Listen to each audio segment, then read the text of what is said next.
I received the package and let's find out who sent it. Oh, it's from Chef P. Unboxing time! I am very excited what's inside this box. Grabe, I'm already craving right now dahil sa naaamoy ko. Tada! Meron pa silang personalized message for me. Ito na nga yung kanina ko pang naaamoy. Ang classic buko pie. I can't wait to try it at meron pa ang kanilang ube halaya buko pie. Did you know that Chef P reinventing our traditional buko pie with premium ingredients?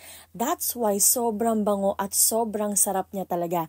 This is not your typical buko pie because meron siyang cheese on top. I would like to try it right now. Pero small slice lang kasi baka mamaya maubos ko. Kitang-kita nyo naman, sobrang siksik ng ingredients. I can't believe it. Lalo na yung lasa, sobrang linamnam. Meron pa itong ube halaya buko pie na hindi natin nakasanayan. Kaya sobrang excited ako malaman kung ano ba yung lasa nito. Pagbukas ko pa lang, amoy na amoy ko na agad yung cheese at yung ube. Talagang naghahalo na siya. Wait. Look at this. Sobrang siksik talaga yung ingredients. I can't wait to try it.